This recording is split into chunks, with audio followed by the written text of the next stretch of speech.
আমি দরকার হলে আমি পুরো তদন্ত চাই। মানে কেন আমাকে যে মামলায় সম্পৃক্ত করা হয়েছে আমি তার পুরো তদন্ত চাই। আমি আল্লাহর কাছে শুকরিয়া জানাই, আমি কখনো ভাবি নাই যে এরকম একটা পট পরিবর্তন আসবে এবং আমি ন্যায় বিচার পাওয়ার এখন আশা রাখি। আমি তো সবসময় বলেছি যে এই মামলায় আমাকে গ্রেপ্তার করা হয়েছে সেই মামলার সাথে আমার কোনো সম্পৃক্ততা কখনোই ছিল না। ভয় আমি কখনোই পাইনি, তার কারণ হচ্ছে যে আমি কি হারাবো, আমার ভয়ের কি আছে, হারিয়েছি তো সবই। মুখ না খোলার অনেক কারণ আছে, কারণ সেগুলো বললে সেগুলো প্রচারিতও হবে না, প্রকাশিতও হবে না।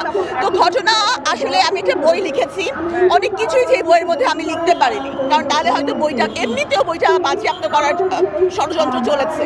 যারা ছিলেন তারা জানেন বইটা বন্ধ হয়ে যেতে পারে, এরকম হয়েছে, পুলিশের কাছে ডিবির কাছেও গেছে এই কথা যে বইটা বন্ধ করে দেওয়া হোক।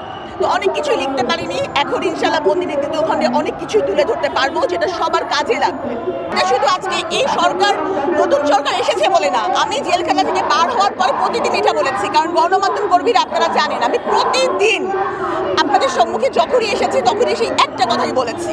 তবে আমি আল্লাহর কাছে শুকরিয়া জানাই, আমি কখনো ভাবি নাই যে এরকম একটা পট পরিবর্তন আসবে এবং আমি ন্যায় বিচার পাওয়ার এখন আশা রাখি। যখন আমি কাশিমপুর কারাগারে, তখন কাশিমপুর হাই সিকিউরিটি কারাগারে মুশতাক আহমেদ সাহিত্যিক উনি মৃত্যুবরণ করেন। উনিও কিন্তু সাইবার সিকিউরিটি অ্যাক্টের মামলায় জেলখানায় ছিলেন।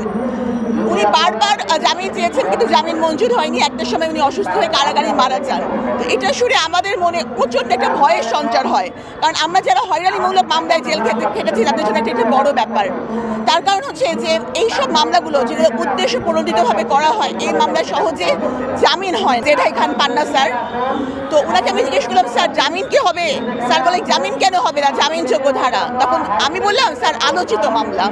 তো তখন উনি বললেন আলোচিত বলে আমাদের আইনের বইতে কোনো মামলা নাই, কিন্তু তারপরেও আমরা দেখছি যে এই ধরনের মামলাগুলো যেগুলো করা হয়েছে উদ্দেশ্য প্রণোদিত হবে সেসব মামলায় জামিন দেওয়া হয় না। তো আমি আজকে এই জন্যই ওনাদের সাথে সংহতি প্রকাশ করতে এসেছি এবং আমি সকল বিবর্তনমূলক আইনের একটা সংস্কার চাই।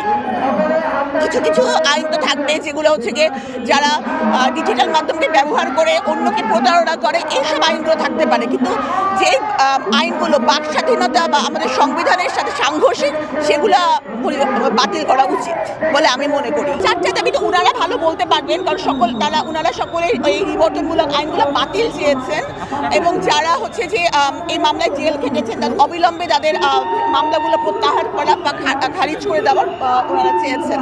তো এটা আমাদের আইন উপদেষ্টা স্যার আছেন, উনি খুব ভালো বলতে পারবেন। আমি শুধু ওনাদের যে সাফারিং যেগুলো সচক্ষে দেখেছি, এই 3টা বছরে যারা ডিজিটাল সিকিউরিটি অ্যাক্টের মামলায় ভুক্তভোগী, অনেকে বিনা কারণে এই মামলাটা আমরা জেল খেটেছে, তাদের কষ্টগুলো আমি দেখেছি।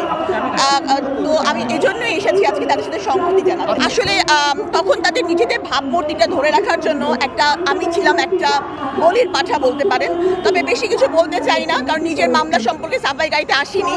কারণ হচ্ছে আমার জীবনে 3টা বছর চলে গেছে, আজ আর আমার কারো কাছে কিছু তেমন চাওয়ারও নাই। আমি পাবো কি? 3টা বছর আমার ক্যারিয়ার, আমার সব কে ফিরিয়ে দেবে আমাকে? এগুলো আমার বাবার কান্না, আহাজারি, এগুলো কে ফিরাই দেবে? আমার কিছু চাওয়ার নাই। তবে আমি চাই যে এই ধরনের মামলায় ভুক্তভোগী হয়ে কেউ যেন আর কখনো জেলখানায় না যায়। আসলে ব্যাপারটা সেটা না, তখন একটা স্কেপগোটের দরকার ছিল এবং যে কোনো মহিলা, একটা মেয়ে, এবং সে যদি আধুনিকা হয় তাকে ঘিরে অনেক রিউমার হয়, অনেক কিছু তার উপর চাপিয়ে দেওয়া যায় এবং মানুষ এটাকে করে। কিন্তু এখন মানুষ বুঝতে পারছে যে ওই সময় কত মিথ্যা মামলা দেওয়া হয়েছিল, তাই না? এখন আমাদের যে সরকার প্রধান স্যার আছেন উনি নিজেও মিথ্যা মামলার শিকার, সুতরাং আপনারা বুঝতেই পারছেন যে মিথ্যা মামলা দেওয়া হয় কি হয় না। কিছুই ছিল না। আমি একটা সরকারি হাসপাতালে চাকরি করতাম, আমি কার্ডিয়াক সার্জন। যাই হোক, আমি পুরো তদন্ত করলে সবই উঠে আসবে ইনশাল্লাহ।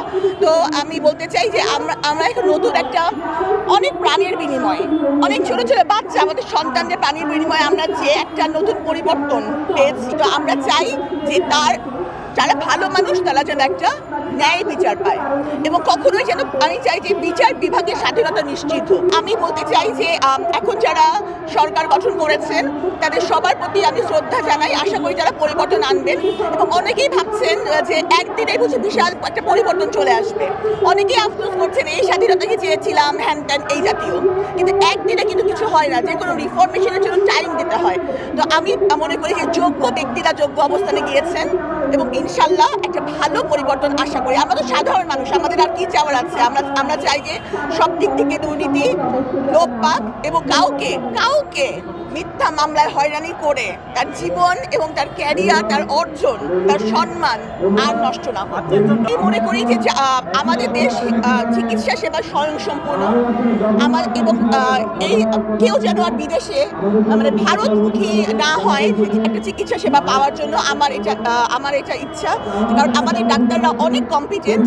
আর আরেকটা ব্যাপার আমি বলবো যে মানে চিকিৎসা বা হাসপাতালগুলোতে একেবারে দলীয়করণ না করা।